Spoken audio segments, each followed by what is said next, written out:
সবাইকে স্বাগত জানাচ্ছি নিউজ 24 এর নিয়মিত আয়োজন চট্টগ্রাম প্রতিদিন সংবাদে। আপনাদের সঙ্গে আছি আমি আসিফ টিপু। 6 দফা দাবি আদায়ে পলিটেকনিক ইনস্টিটিউটের শিক্ষার্থীরা সারা দেশে আজও নানা কর্মসূচি পালন করেছেন।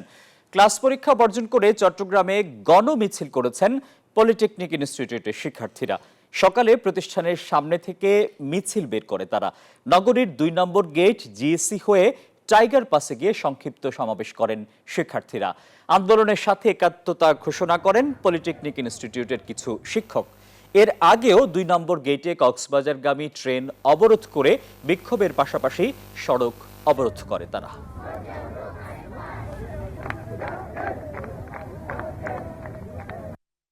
চার বছরের ডিপ্লোমাকে 3 বছর করে নিয়ে আসা হয়। কিছুদিন পর পর অবৈধ প্রমোশন নিয়োগ দেওয়া হয়।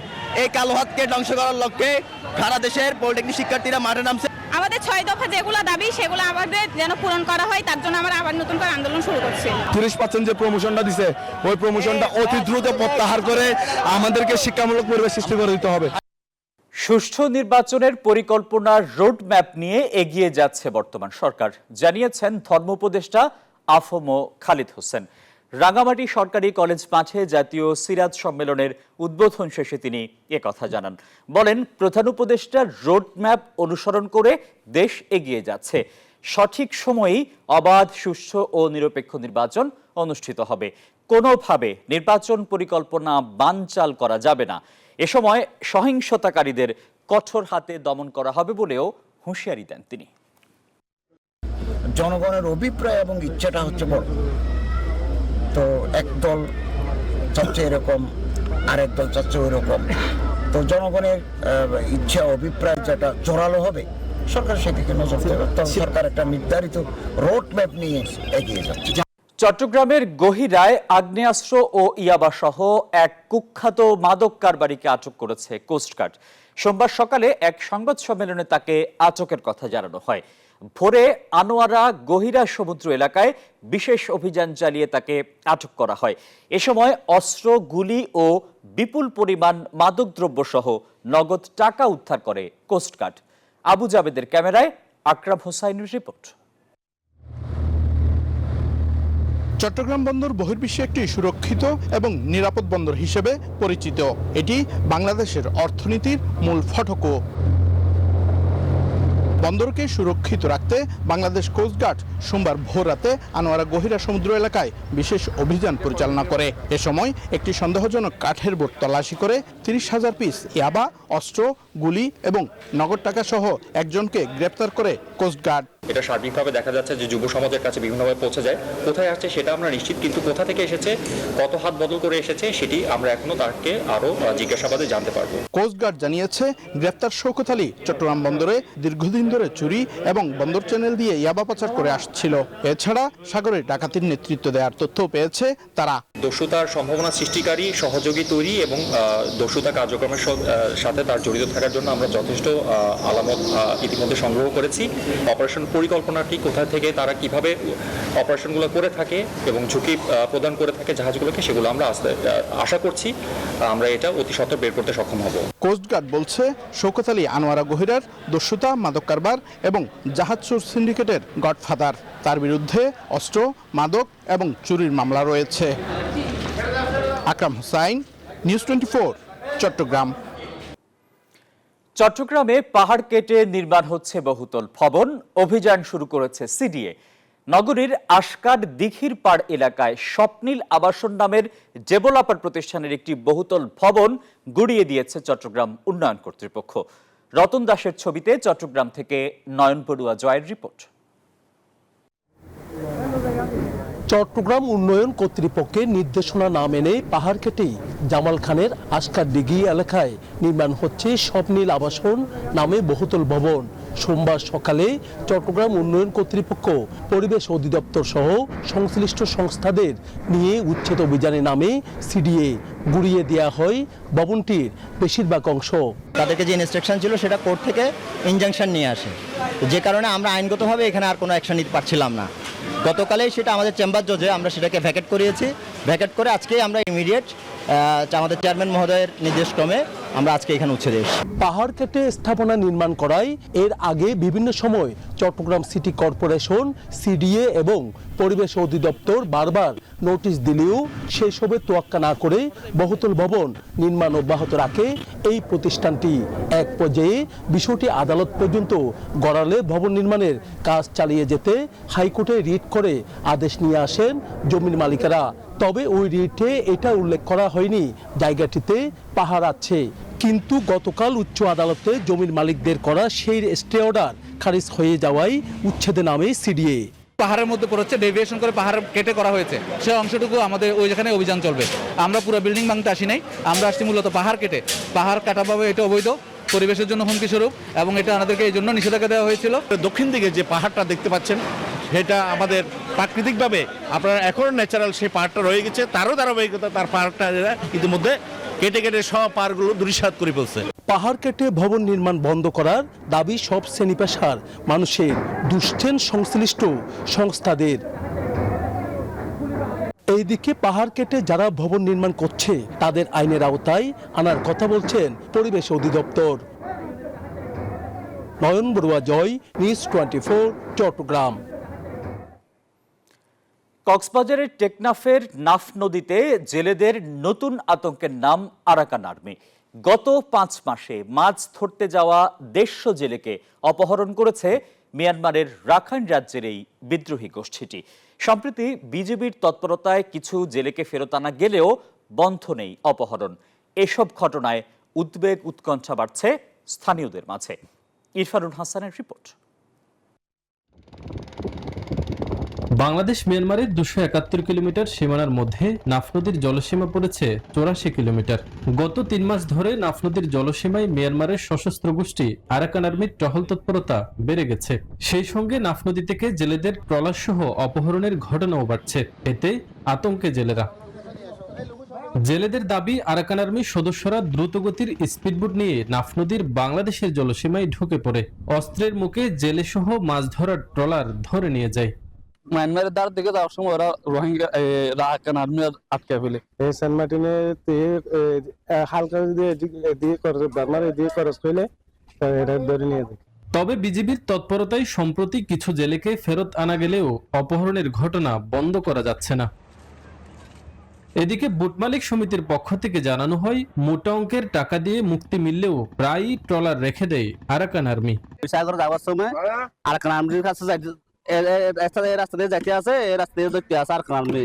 আমরা যাতে সাগরের থেকে যাতে দুটো মাছ ছায়া যাতে কাটে না পারলে আমাদের ফ্যামিলি গুলারে চালাতে না পারলে কে কোন সরকারে চালাবো। প্রশাসনিক কর্মকর্তারা বলছেন, এমন ঘটনা রোধে তাদের পক্ষ থেকে সতর্ক করা হয়। তারপরও বাংলাদেশি জেলেদের অপহরণের ঘটনা ঘটছে। যেহেতু আরাকানদের সাথে আমাদের এখনো কোনো ফর্মাল সম্পর্ক নাই, সেই ক্ষেত্রে আমাদের প্রথম অনুরোধটাই হলো জেলেরা যেন কোনো ক্রমে তাদের আমাদের বাংলাদেশ সীমানা অতিক্রম না করে। অপহরণ আতঙ্কে 2.5 মাস ধরে জেলেরা তেমন মাছ আহরণ করতে পারেনি। এরই মাঝে 58 দিনের সরকারি নিষেধাজ্ঞা যেন 10 থেকে 12 হাজার জেলের পরিবারে মরার উপর খাড়ার ঘা হয়ে দাঁড়িয়েছে। ইরফানুল হাসান, নিউজ 24, কক্সবাজার। জুলাই অভ্যুত্থানে শিক্ষার্থীদের উপর হামলা ও গুলিবর্ষণের ঘটনায় কুমিল্লা আইনজীবী সমিতির সাবেক সভাপতি সহ 6 আসামিকে কারাগারে পাঠানোর নির্দেশ দিয়েছেন আদালত। সোমবার দুপুরে বিচারক মোহাম্মদ মাহবুবুর রহমান 18 জনের জামিন মঞ্জুর করে বাকিদের কারাগারে পাঠানোর নির্দেশ দেন। এ সময় আদালত প্রাঙ্গণে ছাত্র ও আইনজীবীদের মধ্যে চরম উত্তেজনা ছড়িয়ে পড়ে। আদালতের নির্দেশ শোনার পর প্রিজন ভ্যানে তোলার আগে উত্তেজিত জনতা পচা ডিম ছুড়ে মারে। এ সময় ভুয়া ভুয়া স্লোগান দেয়া হয়। বৈষম্যবিরোধী ছাত্র আন্দোলন চলাকালে কুমিল্লা নগরীর পুলিশ লাইন এলাকায় শিক্ষার্থীদের উপর হামলা ও গুলিবর্ষণের ঘটনায় অভিযুক্তদের বিরুদ্ধে মামলা করা হয়।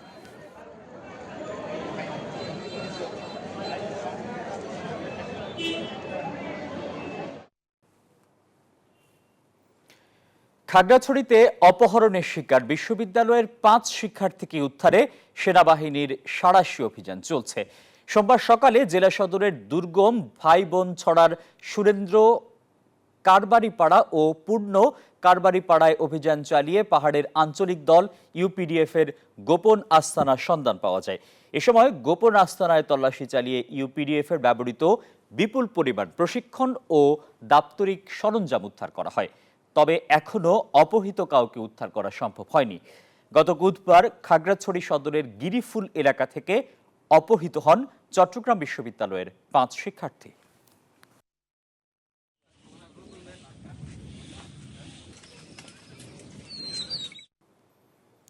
নোয়াখালীতে টানা বৃষ্টিতে জমির পাকা ধান ঘরে তোলা নিয়ে দুশ্চিন্তায় পড়েছেন কৃষক। পানিতে ডুবে গেছে অনেক পাকা ধান, নষ্ট হচ্ছে ফসল। এদিকে মাঠে গিয়ে ধান কাটতে সহায়তা করছেন কৃষি অধিদপ্তরের কর্মকর্তারা। বিশেষ করে সদর ও সুবর্ণচরে 7 ভাগ পাকা ধান কাটা হয়েছে। বাকি 30 ভাগ ধান ঝড় বৃষ্টির কারণে পানিতে নিমজ্জিত হয়েছে। বিস্তারিত ডেস্ক রিপোর্টে। নোয়াখালীতে টানা 3 দিনের ঝোড়ো বৃষ্টিতে পাকা বোরো ধানের জমিতে পানি জমায় বিপাকে পড়েছেন কৃষক। পানিতে ডুবে নষ্ট হচ্ছে পাকা ফসল। সোমবার সকাল 10টা থেকে 11টার ঝড় বৃষ্টিতে ধান আরো পানিতে তলিয়ে যায়। অনেক জায়গায় বৃষ্টি ও ঝোড়ো বাতাসে পাকা এবং আধা পাকা বোরো ধান হেলে পড়েছে। কোথাও কোথাও জমিতে কেটে রাখা ধান পানির কারণে মাড়াই দেয়া যাচ্ছে না। আর প্রায় 2 গানি জমিনের ধান এই পানির ভিতরে মিশিং নাই, কিছু নাই, ধানগুলো লইতে খুব কষ্ট হইতেছে। এখন বদিলা হইতেছি। যারা একটু জেরিলা রয়েছে, নিচে জমিনগুলো আছে, ওনারা এখনো পানিতে আছে। তো যেটা আছে এটা যদি 2-3 দিন শুকিতে হয় ইনশাল্লাহ সবাই ধান উঠে যাইব। কৃষি অফিস জানিয়েছে সদর ও সুবর্ণচরে 7 ভাগ পাকা ধান কাটা হয়েছে। বাকি 30 ভাগ ধান ঝড় বৃষ্টির কারণে পানিতে নিমজ্জিত হয়েছে। কৃষকদের সহায়তা করছে কৃষি বিভাগ। আমরা পরামর্শ দিয়েছি যাতে তাড়াতাড়ি ধানগুলা পানি থেকে সরালায় আর নালা কেটে পানিগুলা বের করে দেয় তাড়াতাড়ি। কৃষি কর্মকর্তারা মাঠে আছে, কৃষকদের পরামর্শ প্রদান করতেছে এবং মাঠে কৃষকরা আটি বেঁধে ধানগুলো জমির আইলে অথবা রাস্তার পাশে রাখার চেষ্টা করতেছে। এবং অনেক জায়গায় আপনারা দেখতেছেন পিছনের মাঠে, এখানে মাঠেই জমিতে ত্রিপল বিছায় এখানে ধান মারাই করে কৃষক বাড়িতে নিয়ে যাচ্ছে। তো সাময়িক কিছু সমস্যা হলেও আশা করা যায় যে ধানের কোনো ক্ষতি হবে না। নোয়াখালীর 9টি উপজেলায় এবছর 1,04,086 হেক্টর জমিতে বোরো ধানের আবাদ হয়েছে। এর মধ্যে কাটা হয়েছে 70 ভাগ ধান। আলহাদি খান, ডেস্ক রিপোর্ট, নিউজ 24। ব্রাহ্মণবাড়িয়ার বাঞ্ছারামপুরে বসুন্ধরা শুভ সংঘের উদ্যোগে অসচ্ছল 60 জন নারীকে বিনামূল্যে সেলাই মেশিন বিতরণ করা হয়েছে। সোমবার সকালে স্থানীয় উপজেলা পরিষদ মিলনায়তনে অসহায় ও দুস্থ এসব নারীর মাঝে সেলাই মেশিন প্রদান করেন বসুন্ধরা গ্রুপের উপদেষ্টা ও কালের কণ্ঠের প্রকাশক ময়নাল হোসেন চৌধুরী। এ সময় বক্তারা বাঞ্ছারামপুরের দুস্থ ও অসহায় নারীদের বিনামূল্যে প্রশিক্ষণ ও সেলাই মেশিন প্রদানের জন্য বসুন্ধরা চেয়ারম্যানের ভূয়সী প্রশংসা করেন। আমি বসুন্ধরা মেশিন দিয়ে আমার সংসার চালাতে চাই। আমি এটা পাওয়াতে অনেক খুশি হয়েছি। বসুন্ধরা গ্রুপকে আমি প্রথমে ধন্যবাদ দিতে চাই। আমাদের গ্রামের অসচ্ছ মহিলাদের এত সুন্দর একটা সুযোগ করে দেওয়ার জন্য। বিনা পয়সায় আমরা চিকিৎসা দিয়ে থাকি। মানিকগঞ্জে আমাদের একটা হসপিটাল আছে, এখানে যা খরচা তাই নেওয়া হয়, এখানে কোনো লাভ করা হয় না। অর্থাৎ আমরা যে কাজগুলি করি সেইগুলো সবই বসুন্ধরা গ্রুপের মাননীয় চেয়ারম্যান সাহেবের অর্থ যোগান দিয়ে থাকে। ফিলিস্তিনের গাজায় সাধারণ মানুষের উপর ইসরায়েলি বাহিনীর বর্বর হামলার প্রতিবাদে চট্টগ্রামে মানববন্ধন ও প্রতিবাদ সমাবেশ কর্মসূচি পালিত হয়েছে। কুতুবুল আক্তাব হজরত শাহ সুফি আমানত খানের আওলাদে পাকগণ ও ফাউন্ডেশনের উদ্যোগে এ মানববন্ধন ও প্রতিবাদ সমাবেশ হয়। নগরীর হজরত শাহ সুফি আমানত খান রহমতুল্লাহ আলাইহের মাজার প্রাঙ্গণে এ কর্মসূচি পালন করা হয়। মানববন্ধন শেষে বিশ্ব মুসলিম উম্মার শান্তি কামনা করে মোনাজাত পরিচালনা করেন আওলাদে পাক মতোয়াল্লি আলহাজ শাহজাদা এনায়েতুল্লাহ খান।